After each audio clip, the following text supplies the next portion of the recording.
It's time to get all set for Sunday, a podcast for busy and distracted Catholics with your hosts, Scott Williams and Jeff Traylor. When I hear the coffee brewing, I think, what the heck we doing? Because I got barely any sleep last night. As the diaper bag I pack with Hot Wheels dollies and some snacks, I say a prayer there'll be a seat in the crime room this time. It's alright, cause I'm all set for Sunday. It's alright, cause I'm all set for. It's alright, cause I'm all set for. It's alright, cause I'm all set for Sunday. Welcome to All Set for Sunday, a podcast for busy and distracted Catholics to be un poquito more prepared for Mass. Oh, You know, just I did a little. just a little more prepared for Mass. My name is Scott Williams. My co-host is Jeff Traylor. Hey, Jeff. Hey, Scott. How you doing, man? Good. Just anchors away. I literally got dressed this morning, and I was like, Scott's gonna make. I said out loud to my wife, Yes. Scott's gonna make an anchors away joke on the podcast today based on my shirt. Yes. Because last week he made a whale joke about the whales that were on my shirt, and I made a conscious decision. I was like, I'm still gonna wear it because I like this shirt, but It's Looks like good a heavy shirt. Would weigh you down a little bit. I like that. Yeah. Hello, I'm James gonna- Brockmeier. How are you? Great. How are you? I just delighted to be here. Good. Yeah. Good. I'll try to keep the puns going. Yes, please do. Great. There's a Strongly gospel encouraged. reading about anchors. I'm trying to think of what it is, Mm-hmm. and that's why I came up with Anchors Away, because I couldn't think of it. Is it this week's gospel? No, it's usually on Christ the King Sunday, I believe. Oh, well. If you're right, that's awesome. Good for you. I'm pretty right, I think. All right. Fact check us, people. My mind's running a big blank right now. It's okay. Mrs. Dufresne, will you check that out and let us know? We'd appreciate it. Oh my gosh. Hello, Mrs. Dufresne. Oh, she's avid Did you know listener. that she's listening? Oh my gosh. Yes, she's the best. Well, I guess Christ the King's coming up, isn't it? Oh yeah. Oh, you checking her out? Yeah, go ahead. We can do the 2-minute drill. You went. How have you been, Father? We haven't seen you in a while, I know. especially in person. This is Yeah. really great. Yeah, I usually zoom in, but this is great. I like coming down to the south side. We always love having you here. Oh, it's good It's to a be joy. here. How are things going well for you at Butler? Yeah, things are going great. Chaplain at Butler and then at the cathedral. Yeah. Yeah, things are going really well. I see. I end up like seeing a lot of advertising. You're doing a lot of like cool events and stuff at the cathedral for your young adult groups and stuff. Like, it's pretty awesome. We host a lot of things Okay, that are not like our doing, but I'll Yeah. take all the credit. Sure. but you're there. Yeah, Like you yeah. usually, yeah, Yeah. I don't know if you heard, but Gordon Hayward is Catholic. yeah. Yeah. I did see that. So, Gordon, if you listen to the podcast, you should come and talk to the students at Butler. Yes, Yeah. they would love that. I saw Mm-hmm. he had like a very subtle ceremony done in Rome by a cardinal. Subtle. But yeah, he should come. Yeah. Butler. I'm sure he's an avid listener. I would of the ask pod. him what was going through his mind as the ball is up in the air in 2000, and I think it was 2008. Yes, I know what was going. I was there. Yeah, you and were there? Yes, and I'll never forget that moment of watching that ball, thinking, "We're about to beat Duke. This is amazing." Oh, and then it just clanged out half an inch, and that. Oh man. Anyway, I'm trying to think who does listen to the podcast that could have a connection to Gordon Hayward. I don't know. I don't either. Drop it in the comments if Yeah. Wait, Mary McCoy. also. Will you ask Mickey Lentz if she knows Gordon Hayward? There you go. Christ the King is not coming up. It's not. I made Okay. that up. Okay. You made that part up. But the gospel's probably right. All right. 2-minute drill. Could potentially, yes. Let's pull the You anchor doubt- up. And, your confidence is just dwindling here. yeah. It's not even a table of contents in this book. All right. Game gonna on. pull 2-minute anchor? drill. Yeah. All right. Our 30th Sunday in Ordinary Time, our first reading comes from Jeremiah. So God calls for rejoicing here as he promises to gather the remnant of Israel from all the distant lands and bring them back with joy. Among the returning exiles will be the blind, the lame, expectant mothers, those in labor, all who are led tenderly by God.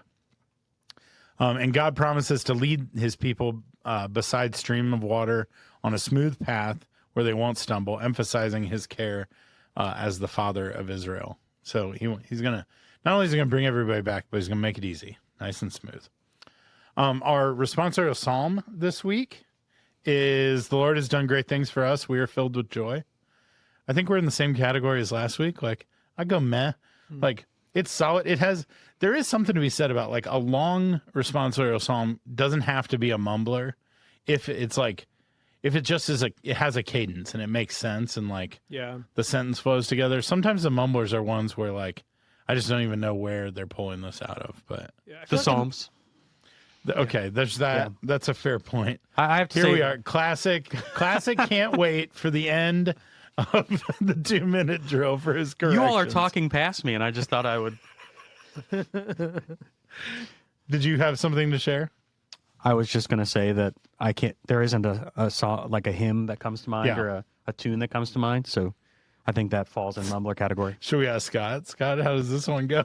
Well, I'm starting to have a little bit of an identity crisis with the meh and mumbler section because like I feel like mumblers are accurate if it's like a daily mass where there's not a cantor, but if there's a cantor and like you always got the book there, is it still a mumbler? Yeah, but how many people are actually picking the book up? I do. For the psalm. You should. Because I'm not. following along Full with the conscious readings. and active participation. Yeah, I do a whole podcast about it just to make myself full and conscious. Good. Then I bring the active. Yeah. I'm usually doing jumping jacks and stuff. It's breathing heavy. All right. Our second reading comes from Full Activia. Are you regular? Yeah, that's what I was going with. Okay, second reading. You did this. The second reading comes from Paul's letter to the Hebrews. So we continue in Hebrews. The writer, or Paul, is telling us that every high priest is appointed to represent people before God, offering gifts and sacrifices for sins, and that a high priest can sympathize with people's weaknesses because he himself is weak. But he needs to offer sacrifices for his own sins and those who are suffering, and the people's sins. No one takes the honor of becoming a high priest on their own. They have to be called by God, like Aaron was. So you don't get to just say, "I'm the high priest," but you have to wait for God to call you. And Paul draws the parallel to Christ, who didn't glorify himself, but was appointed by God to be the high priest. And then he shares, "You are my son. Today I've begotten you, and you are a priest forever in the order of Melchizedek." So we hear the comparison between those two. Okay. And then the gospel reading. Gospel is Mark chapter 10. Let's go Lions. 46 to 52. As Jesus was leaving Jericho with his disciples and a sizable crowd, Bartimaeus, a blind man, the son of Timaeus, sat at the roadside begging. On hearing that it was Jesus of Nazareth, he began to cry out and say, "Jesus, son of David, have pity on me." And many rebuked him, telling him to be silent. But he kept calling out all the more, "Son of David, have pity on me." Jesus stopped and said, "Call him." So they called the blind man, saying to him, "Take courage, get up, Jesus is calling you."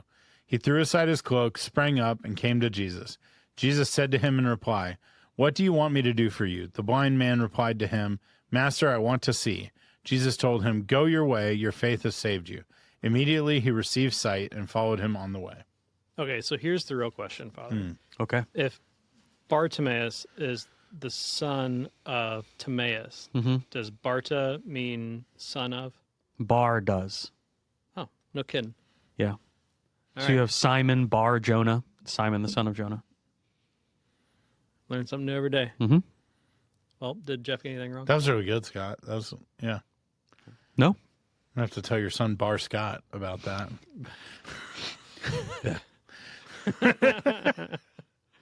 He won't be confused at all. I'm without a bar. Yeah. I don't know if it's a noun. Yeah. It is today. Did I get anything wrong? No? No? I thought it was great. Thanks. You're welcome. Your wife did the bar. She did take the bar. Yes. You went to the bar. I've been to many. Yeah. All right. Well, Father, what are you preaching on this weekend? You at the cathedral? I am. Yeah. Saints Peter and Paul? Yes. And at Butler University. Oh, that's right. Mm-hmm. And there are a few things that really strike me about Bartimaeus, son of Timaeus, in his approach to Jesus that I think can help us all in our approach to our relationship with the Lord and a few other aspects of our faith. Bartimaeus is incredibly humble, and he approaches Jesus in humility.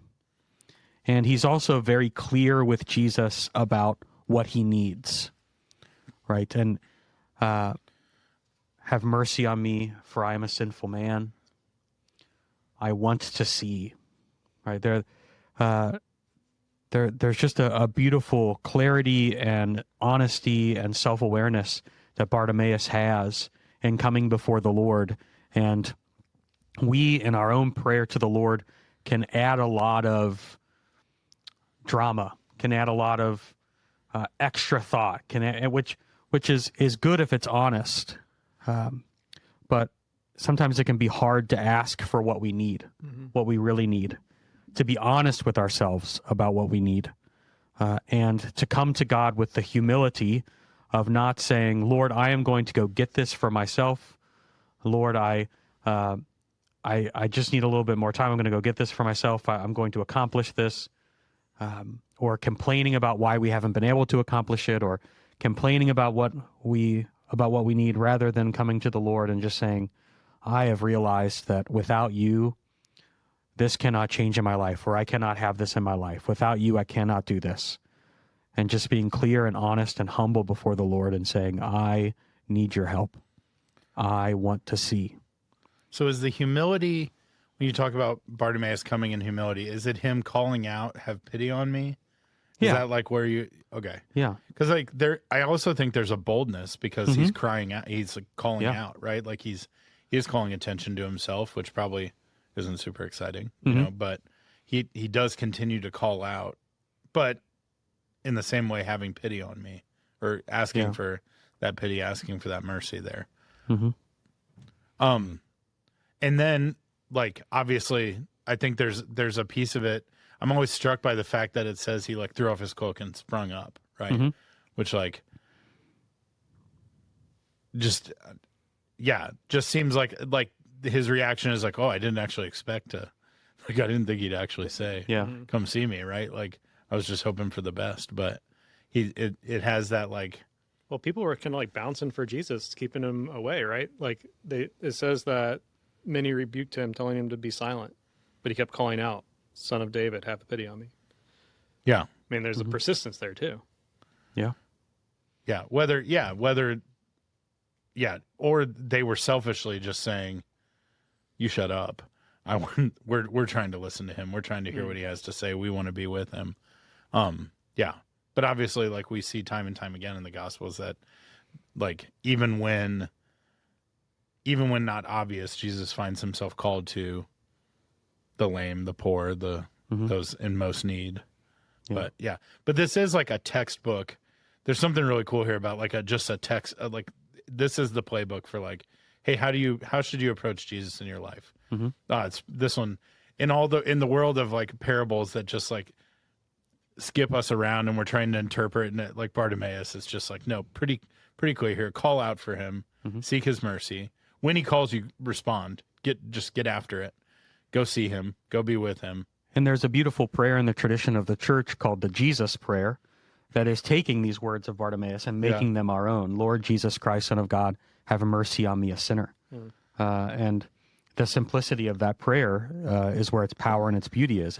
It's something that expresses humility and our need for the Lord, our need for mercy, our need for pity from the Lord. And that honesty with the Lord is so important. That remembering that everybody needs help. Like we all need help from the Lord, but sometimes like our shame in needing help can get in the way of bringing ourselves to ask for that help and bringing ourselves to that honesty and humility. So this, like the way you were saying that and just thinking about Bartimaeus here, and that like he was ready in this moment for like, okay, if like, at least I get this sense, and who knows, but that like, I mean, the way he jumped up, the way he went, the way he was able to like readily answer Jesus' question of what is it you're seeking, right? Like he'd played this out in his head. Like, well, if I get the opportunity, here's what I'm going to say to him. Here's what I'll say. And I find myself sometimes in my own prayer life, like the older I get, the more like comfortable I get in prayer, which I love. Like, That's great. Yeah, it turns out you practice it and you do it more often that you get better at it. But sometimes I find myself at a spot where like I enter into a place where like of authentic like connection with the Lord, whether like or in that conversation. And I find myself all of a sudden screaming and being like, wait, what do I need to ask for? Like I almost go into like a panic of like, I should have been more prepared for this. Like I should have been ready. A lot of times years ago, actually we had him on last week, but years ago, Father Eric Johnson, I heard him preach about the power of the rosary as like a meditative piece that like the routine of that prayer can take. And then it's just been a beautiful piece in my own life since then of like, I pray the rosary to enter into that space where like, I just find a lot of beauty there. But I do find myself feeling guilty sometimes that like I get there and I don't have like, I don't know if guilty is the word. Does this making any sense? Yeah. Like I like almost panic, like, oh my gosh, I got all the way here. And like, and like sometimes for 10 seconds, sometimes for, who know, I have no idea how long I'm in that moment there, but I don't have like, man, I should have been prepared to like ask for a thing. And then later on, I'm like, I remember like, that's what I needed prayers for, as if like God doesn't know, right? Like as if Jesus doesn't know what Or is you on can't my just soul. go back and ask. Yeah, I know, but like The time has passed. I know that this sounds ridiculous and like, and it's like a vulnerable thing but like I do find myself in these times where I'm like, I should have been more prepared. You know, Go ahead. the goal of prayer isn't just to say the right things or to ask the right things. Like being able to say what you need to say to God and being able to ask for what you need with clarity and humility is important. But when we come before the Lord in prayer, sometimes we need to bring things to the Lord. Sometimes we need to meditate to sort of help us to focus on the Lord and bring us into the presence of the Lord. But what you're talking about of coming into prayer and just finding yourself in the presence of the Lord in a really beautiful way, it's okay to just rest in that. It's okay to just be there with the Lord and not have the perfect thing to say. In fact, that's one of the goals of prayer, is to just be with our Lord. That I find like a lot of times in those moments, I just end up like laughing at myself. Like I just sit there and kind of smile. And I recently was at Mass and it was before Mass. We had gotten there early. I think my girls were serving and I was sitting there. I was just staring at the crucifix and I found myself in one of these moments where I was just like kind of grinning, like, and I'm sure I looked like an idiot to just like, people were looking at me like, what's he doing? And somebody after Mass asked me, they were like, what were you doing before Mass? And like, I didn't even know how to explain, like, I don't know. I was just really happy. Like I was staring at the crucified Lord and I was just thinking like, how great is this? Like, how great is this moment? And yeah, by no stretch of the imagination have I like perfected prayer in any way, shape or form. But I do have these moments where, and it was a funny one where like, I didn't know what to say. I just kind of was like, I don't know. I was praying. Like I was I was there and I was just like thinking about just how great things are and like how, I don't know, how lucky I am to like be at Mass where my kids are serving. And like, that's really cool. And I don't know. It was just funny. Yeah, I think that was prayer. Yeah. Yeah. The second reading talks about sin offerings. What's a sin offering? A type of sacrifice that would be offered because someone has sinned. There is a... Is there like a modern day version of anything that we do in the Catholic Church that's a sin offering? So Mass, the sacrifice of Christ on the cross, sort of is the Ever one, heard of it? That's the sin offering. is the one That's what I was trying to like. is the one sacrifice that takes away sin. Yeah. Right. So there were all my of penance these that I get during reconciliation isn't a sin offering. No, not That's technically. different. What Not about in the way. actions of an indulgence? Like if I'm like partaking in, not a Yeah. purchased indulgence, but like I'm saying like if So I would say the technical connection here would be that all of those things are fruit of the cross. So like our ability to receive the grace of the Lord in an indulgence, or to be able to experience the fruits of penance are all results of like the sacrifice of Christ and the fruit of grace won for us and the salvation won for us by the cross. And so in the Old Testament, there were sin offerings, there were all these kinds of sacrifices that would be made in the temple. And Jesus is the one fulfillment of The all these Lamb of God sacrifices. who was slain Yeah. is the ultimate final sin offering. Grant us peace. Amen. There's I think the movie The Nativity from like 2006 has this scene where the high priest goes up to a ram and sort of like puts his head on the ram, kind of transferring all of his sin to the ram, and then they go kill Bold the ram. move. Yeah. Don't try it. It doesn't work anymore. Yeah. I don't know if it worked. I mean, transfer or not, like, I think that ram would just kill you. Small ram, baby ram. I was going to say, if I just Yeah. walked, I can't imagine walking up to a ram and just placing my head on it and being like, here, have this. Hello, baby lamb. Or baby ram. Ram. And the term scapegoat is from a similar tradition. So they would take a goat and they would put everyone's sins on the goat and then send the goat out into the desert to die, and there go the sins of the people. Isn't Jesus the ultimate scapegoat, greatest of all time? I'm not going to answer that. I'm not going to try to make a connection that makes that Lamb of God. good. Lamb of God. Goat. There we go. Christ the King Sunday is coming up Yes. on The update. November 24th. Yes. This year's cycle does not have the anchor that I was thinking of. I'm pretty sure. Does it change in the cycles? I think Because it's I think so. a feast? I thought it had the same readings every year. Father, director of worship for the Archdiocese. Thank you so much for. Imagine if we had somebody here who was an authority on this. I in humility, I have to tell you that my mind is blank on an answer to that right now. Okay. But like on Sundays when we celebrate a specific feast, do those readings move with the cycles, or does just the ordinary time reading do it? Just the ordinary time or just the liturgical season readings move with the cycles? It includes feasts that are on Sundays. Okay. Yeah. All right. Maybe. There's still a chance you're right, Scott. Yes. We'll put it in the show notes.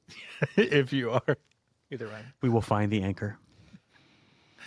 Anything else on Seek ye the anchor. gospel? Serious stuff? No, the only other thing that I was thinking about was, we look at the second reading, and the priest, the one out offering the sacrifice, is himself like familiar with weakness, and so if even the one offering the sacrifice is familiar with weakness, Christ was familiar with our weakness. He took on flesh. Then, the shame that we have that would keep us from coming before the Lord to admit our weakness is something that we should challenge. Yeah. That's a pretty good answer to that question I was asking before about, like, when I'm in prayer and I'm like, oh, I don't know what to ask. Like, he knows my weakness. He sees. He's good. Anyway, it's good stuff. All right. Are you ready for dumb questions, Father? I am born ready for dumb questions. So Let's nervous, go. aren't you? So Yes. nervous. He's always so nervous. So, the general instruction of the Roman Missal. I'm just Wonderful. Some people call it the germ. no big deal. I don't know if you've heard of it. No. I thought of one earlier. Now I'm spacing. You got me all distracted with Gordon Hayward earlier. Oh my And, gosh, I'm yeah. sorry. I never get to talk sports at work. We spend Have there's a lot have of you D&D met talk around the dog, the bulldog? here. Ooh, blue. I have seen Butler Blue, but if you mean have I gone up to Butler Blue and pet Butler Blue, no. There's usually a line. Yeah. You don't get any type of. Can't throw the collar out on that one. No. I don't really get like all access. I have a great parking pass for campus, but I don't get all That's good. access. Yeah. You should on the Feast of St. Francis see if you can get a. Oh, if I can bless Butler Blue, that is Yeah. brilliant. I'll bet you can Thank pull you. that off. I mean, doesn't he like Butler's unique that like Blue has like a full-time employee that's his handler Mm-hmm. that works in their marketing department. That seems like it'd be right up their alley. Yeah. He's Catholic. I made that up. I have no idea. Blue is? Blue's a Can dog. dogs be Catholic? No. No? Do they have souls, Father? Do they go to heaven? Okay. No. No. No, and not going there. Plug your bar's ears. But son of that was a good callback. Thank you. Thank you, Jeff. You're welcome. Okay. Let's see. I had a couple of notes here. Life at the cathedral, Yes. right? You're in a pretty unique spot. You've been there. You've been there a year now, just over a year. Yeah. Because you're pastor or rector of the cathedral, which kind of makes you pastor. It does, yeah. Yes, you do all the pastory things, but technically the archbishop is like the pastor. No. No. It's the Archbishop's church. Yes. And so rector, We're all just celebrating it. the rector is an honorary title for the person who's pastor of that parish. Have you ever sat in his chair? No. And, You sure? Because he invites people to do it after confirmation. but when he does that, he specifically says, the priests can't sit in my chair, or if I'm there, he can't sit in my chair, but you all can sit in my chair. So but like you've never been in there by yourself. I have not sat in the chair. No. When you get assigned to a new parish, how many days is it before you're like, well, do the bells work? Should we try them? What bells? Like the church bells. We don't have church bells at the cathedral. Do the speakers work? There's no bells at all. Yeah, there's like a lot of legend speaker around bells? that. Ooh, No speaker bells. tell us the legend. Well, who knows if it's the bells true? at the You know, cathedral. when there's an old You church, should bring that up at parish council. Be like, did you guys know the bells aren't working? I've been here for like 3 months. there are two stories, and one is more likely than the other. One is that they ran out of money in construction and didn't build the bell towers, and the second is that there was a home for older women next door, and they wrote letters so that there wouldn't be bells. I believe the first one, but it's legend. Aren't there like sort of bell-ish towers? No, No, no. you ever been to the cathedral? Scott? I have. It looks like a county courthouse. It's not. It's a cathedral. At the outside, like looks very governmental. Would you? I mean, Yeah, and the inside worse, but Hey now. Hey. It does look like it's a cathedral. Yes. But it's. I mean, it's so big that you can't see up how big is it? to the top of the spire. It's true. I just thought there was something up there.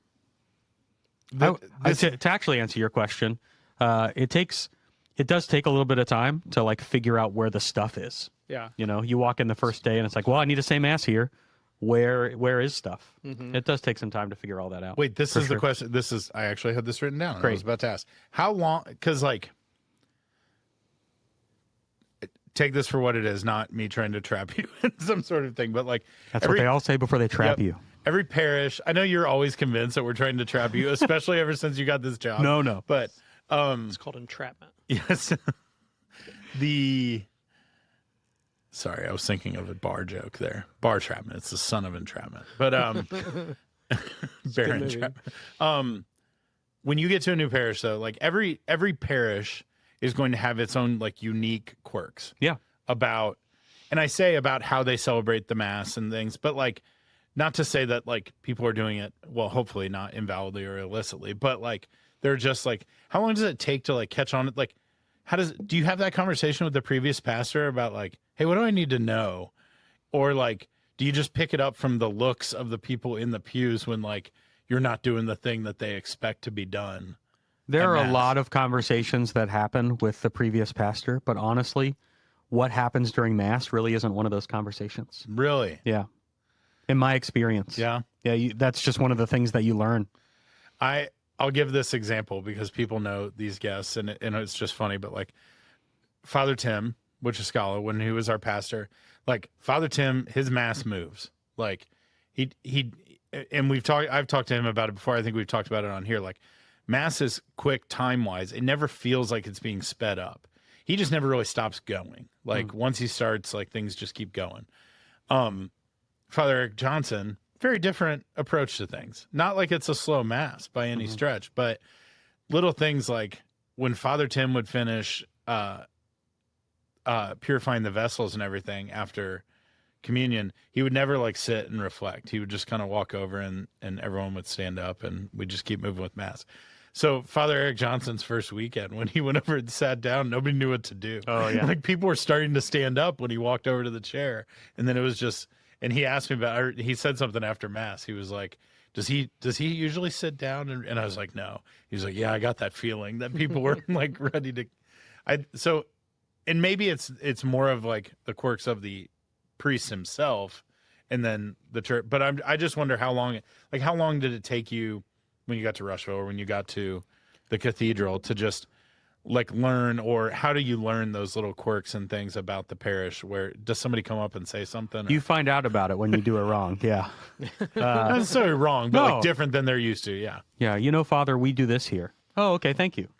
It's not like people are doing things wrong, but people are also like, people generally expect that a new priest is going to have some different things that they do. Yeah. And so the people are also, especially those involved with the liturgy, are usually very attentive and asking questions like, do you want this? How do you want this to go? And I honestly just say, it's easier in my mind to start from where a place is and then make little tweaks than to say, these are all the ways that we're going to do the little things. So I like that process of learning and then figuring out what works best, but it takes a few months. And also, like, it probably will lead to you learning a new way to do things or a new way to approach things, or because it's the way you've done it doesn't mean it's always. The cathedral parish loves to sing the Our Father. Oh yeah? Yeah.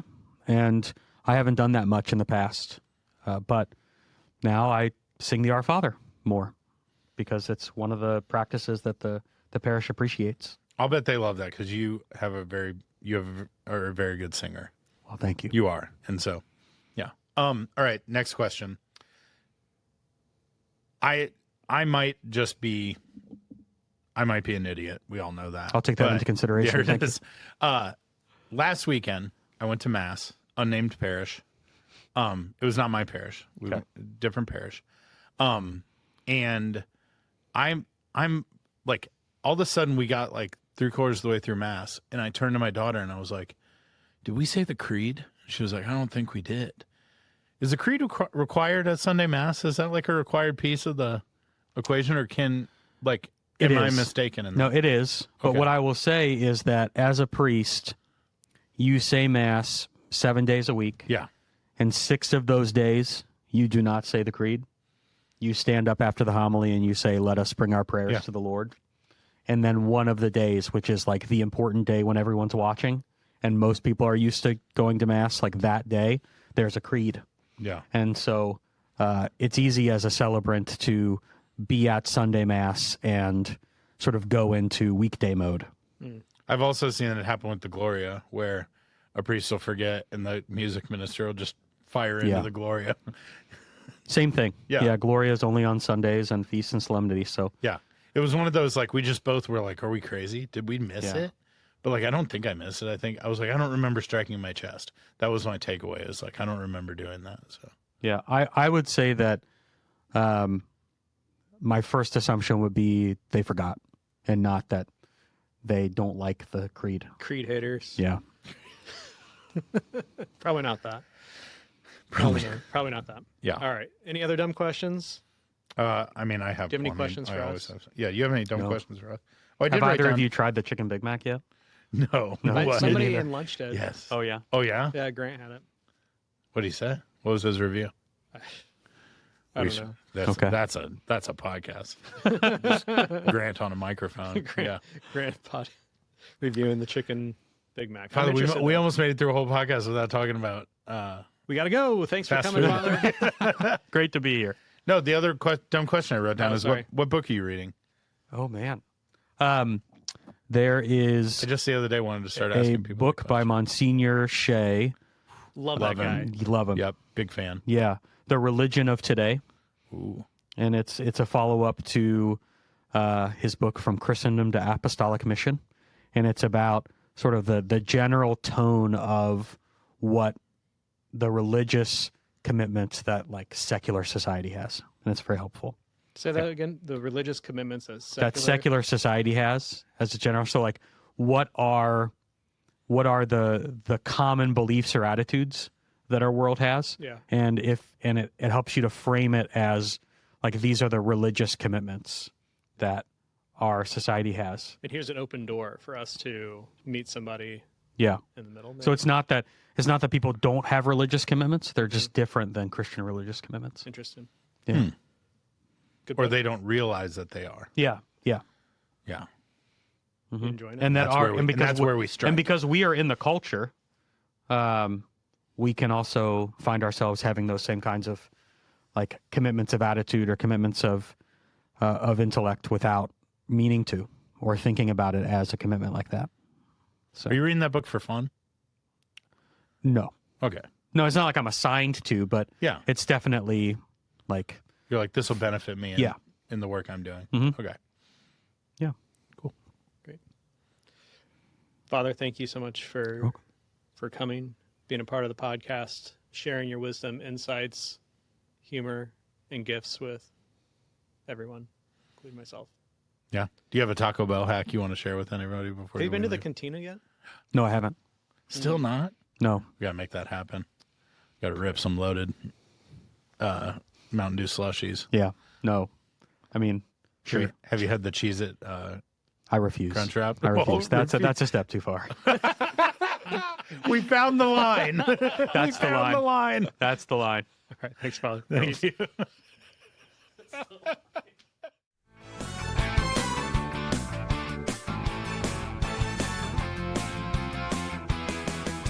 It's alright, cause I'm all set for. It's alright, cause I'm all set for. It's alright, cause I'm all set for Sunday.